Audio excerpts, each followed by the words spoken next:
오늘은 영혼을 사랑하는 자의 강권이라는 주제로 함께 생각하면서 은혜를 나누도록 하겠습니다. 사람들이 협동으로 만든 지구촌의 축제가 있습니다.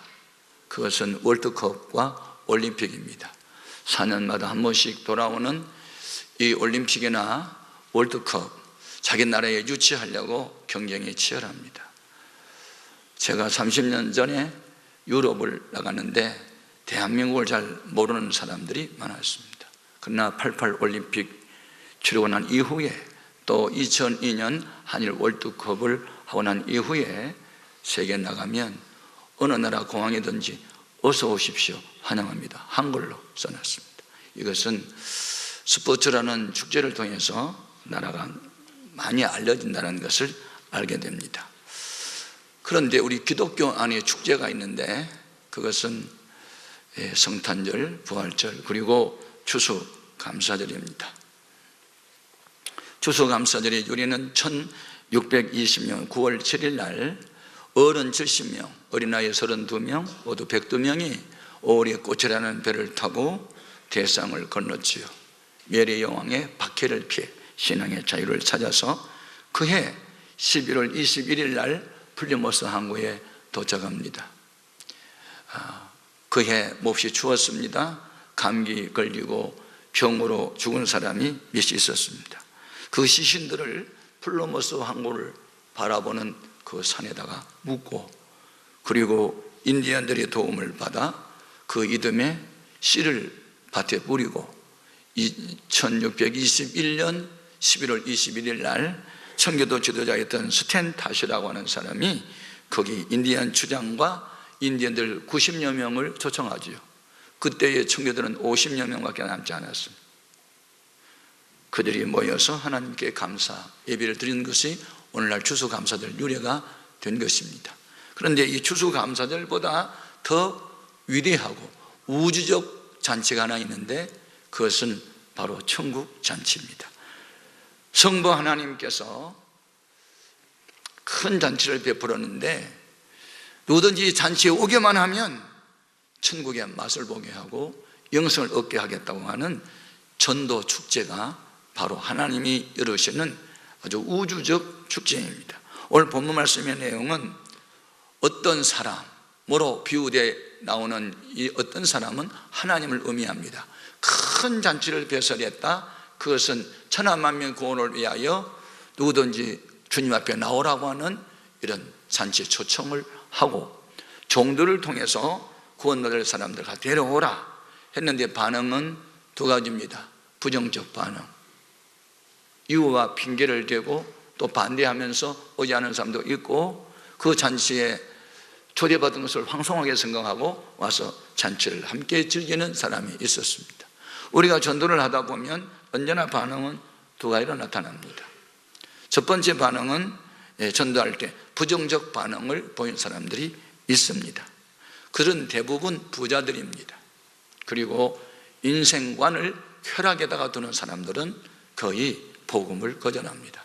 오늘 본문 17절 이하 19절 같이 한번 읽어봅니다. 잔치할 시각에 그 청하였던 자들에게 종을 보내어 이르되 오소서, 모든 것이 준비되었나이다 하매 다 일치하게 사양하여 한 사람은 이르되 나는 밭을 샀음에 아무래도 나가보아야 하겠으니 청컨대 나를 양해하도록 하라 하고, 또 한 사람은 이르되 나는 소 5개리를 샀음에 시험하러 가니 청컨대 나를 양해하도록 하라 하고 오지 않습니다. 물어보겠습니다. 옛날도 그렇고 지금도 그러고 땅을 샀다, 밭을 샀다, 부동산에 투자했다, 가난한 사람은 엄두도 못 냅니다. 우리 예배당에 있는 바로 이곳에 땅 한 평에 2천만 원이고 여기에서 1km만 건너간 방배동에는 땅 한 평에 4천만 원. 그런데 그렇게 비싼 땅을 샀다, 부자 아니면 할 수 없죠. 또 소 5개리를 사서 그 길들이고 소 돌아보게 되기 때문에 못 간다, 양해를 구하고 못 간다고 말합니다. 여러분, 소 1개리는 2마리를 말합니다. 5개리면 몇 마리죠? 그것도 몰라. 10마리. 그러면 소 한 마리 값이 얼마입니까? 500만 원? 600만 원. 500만 원이면 10마리면 5천만 원. 한꺼번에 5천만 원을 투자했다. 돈 없는 사람은 엄도 못 내는 일입니다. 이런 사람들은 무엇에 매여 사냐면 돈에 매여 삽니다. 그래서 돈줄에 끌려서 나는 복음이라고 하는 것을 좋기는 한데 미안하다, 못 가겠다, 그리고 거절하는 거예요. 예. 오늘날 이 기독교를 부흥시켰던 사람들은 사실은 부자들이 아니었고 가난하고 병들고 소외당한 사람들이 은혜 받고 전도해서 교회를 부흥한 사람들이 거의 많습니다. 물론 록펠러와 같은 사람은 세계적 거부였지만 그 어머니의 믿음을 본받아 그는 4,828개 예배당을 짓고 24개의 대학을 짓고 사회에 환원하는 그런 부자 그런 자도 있고, 세브란스 병원을 짓도록 헌금을 내놓은 세브란스라는 집사님도 계시고 등 있긴 하지만, 대부분 돈 많은 부자들은 구원이니 천국이니 예수니 관심이 없습니다. 더욱이 여기에 부정적인 반응을 보인 사람 중 하나는 장가를 들어서 갈 수 없다는 사람입니다. 바로 21절인가요? 20절에 한번 같이 읽어봅시다. 또 한 사람은 이르되 나는 장가 들었으니 그러므로 가지 못하겠노라 하는지라. 나는 가지 못하겠다 하는 말은 이것은 양해를 구하는 것이 아니고 자기는 그것과 상관없다 부정하는 겁니다. 심지어 부정하는 것으로 끝난 게 아니고 그냥 전도하는 사람을 때리기도 하고 죽이는 사람도 있어요. 자, 마태복음 24장 4절 이하 한번 보겠습니다. 다시 다른 종들을 보내어 이르되 청한 사람들에게 이르기를 내가 오찬을 준비하되 나의 소와 살찐 짐승을 잡고 모든 것을 가져왔으니 혼인잔치에 오소서 하라 하였더니 그들이 돌아보지도 않고 한 사람은 자기 밭으로 한 사람은 자기 심하러 가고 그 남은 자들은 종들을 잡아 모욕하고 죽이니.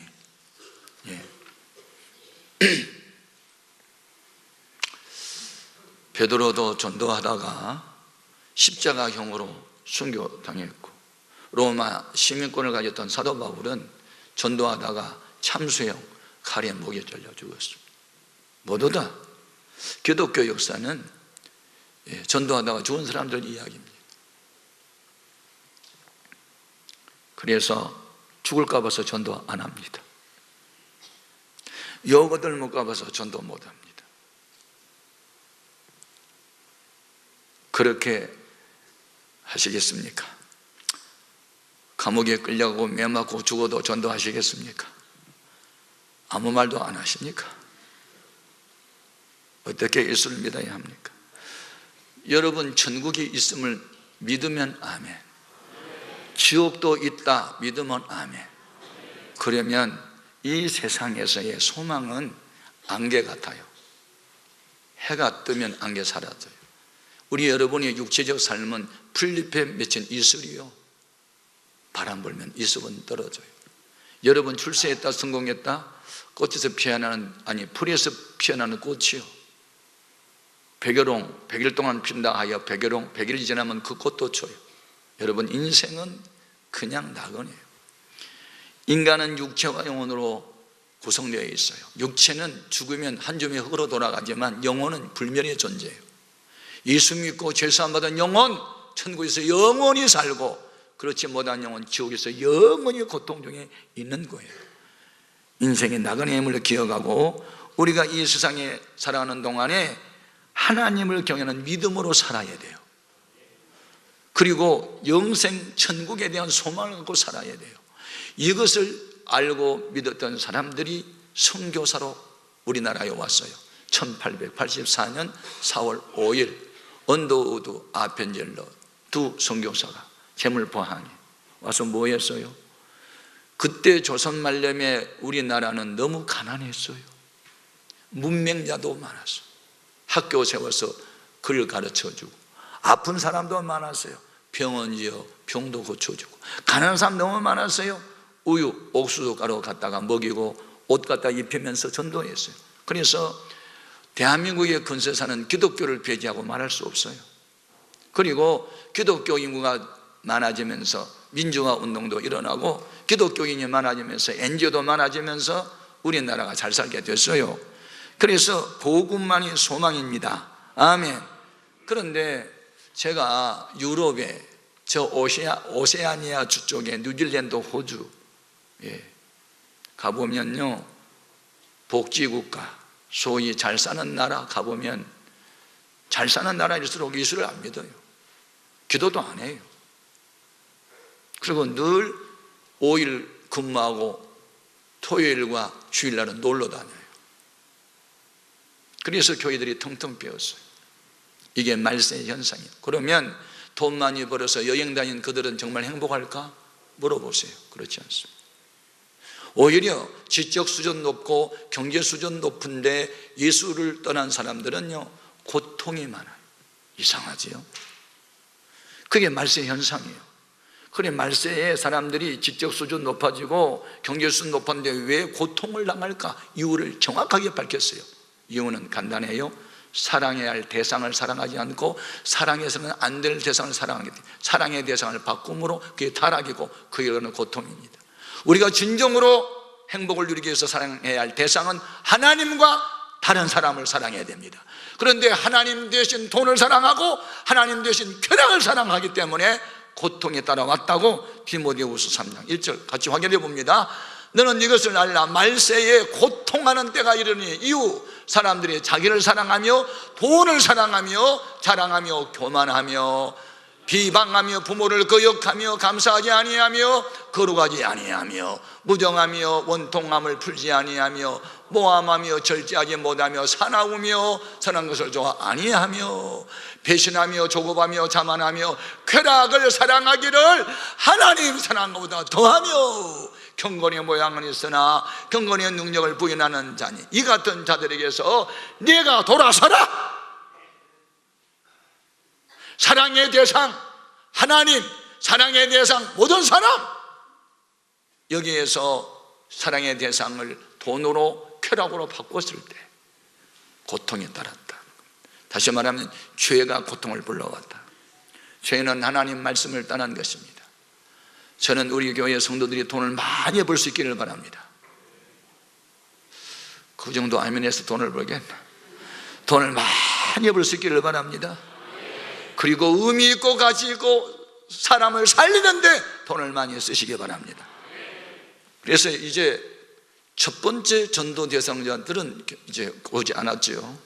그런데 이 종들이 그 결정권을 본인들한테 주었어요. 그래서 주도권을 그들에게 준 겁니다. 선택권을. 그래서 실패했어요. 그래서 이번에 주인이 종들에게는 전도 방법을 바꿨습니다. 두 번째는 전도의 주도권을 행사하도록 한 것입니다. 다시 말하면 가서 그들이 좋자는 대로 그들이 결정한 대로 가도록 내버려 두지 말고 데려오라고 이렇게 명령합니다. 21절 같이 읽어봅니다. 종이 돌아와 주인에게 그대로 그만이 이 집 주인이 노하여 종에게 이르되 빨리 시내의 거리와 골목으로 나가서 가난한 자들과 몸 불편한 자들과 명인들과 저는 자들을 데려오라 하니라.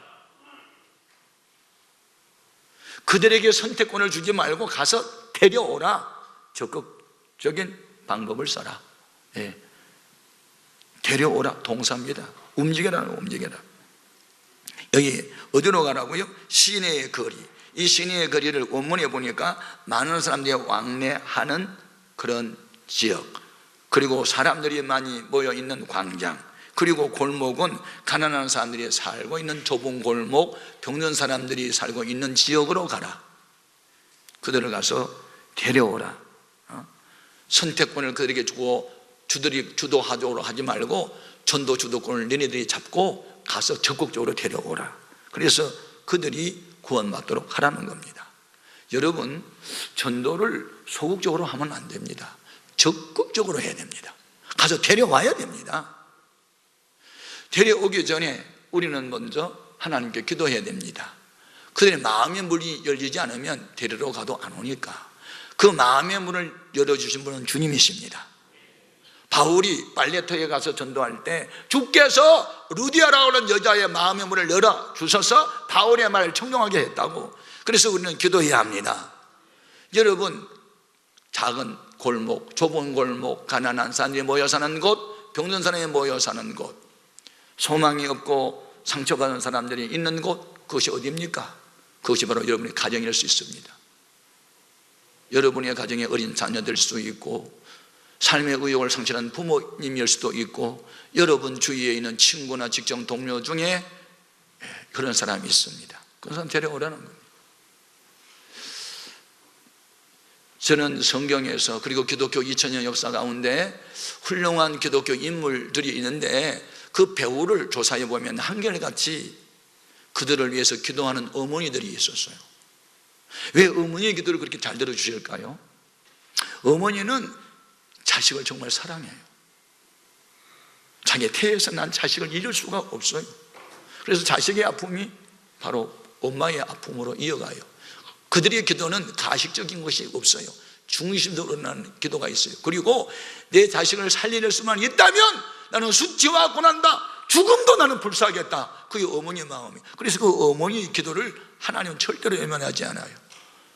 솔로몬에게 여인은 귀신 들린 딸을 고침을 위해서 개취급을 받았어. 짓밟힘을 받았어.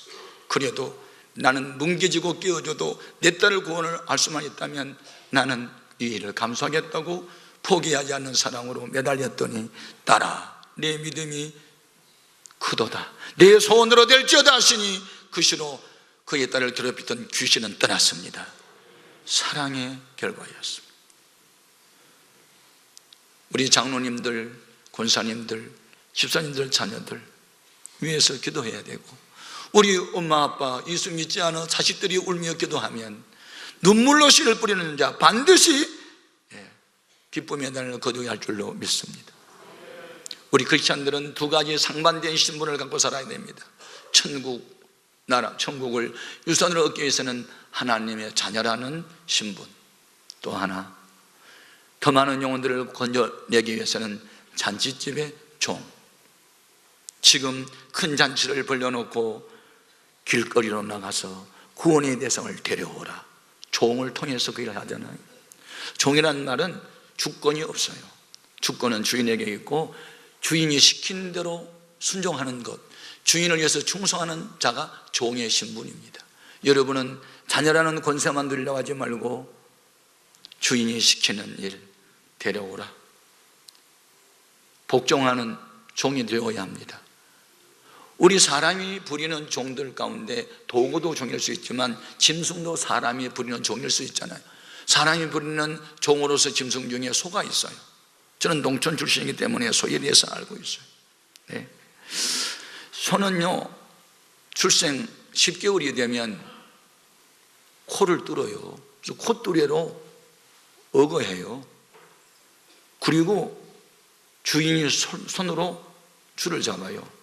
그러면 소는 완전히 주인의 손에 매어 살아야 돼요. 이랴 앞으로 뚜벅 서야 돼요. 주인이 이 등에 멍에를, V자형 멍에를 메우고 쟁기를 딱 잡고 밭을 갈면 밭을 갈아야 하고 수리를 달면 수리를 끌어요. 오늘 우리는 소처럼 주인 되신 주님 앞에 쓰임받는 삶을 살아야 돼요. 이 세상에서 가장 행복한 짐승이 있다면 주인이 사랑해주는 짐승일 거예요. 이 세상에서 가장 행복한 크리스찬이 있다면 만왕의 왕이신 주님이 사랑하는 성도입니다. 아무나 사랑하고 아무나 귀하게 여기겠어요? 하나님이 기뻐하는 일을 열심히 하는 그리스도인들을 주님은 절대로 외면하거나 떠나지 않습니다.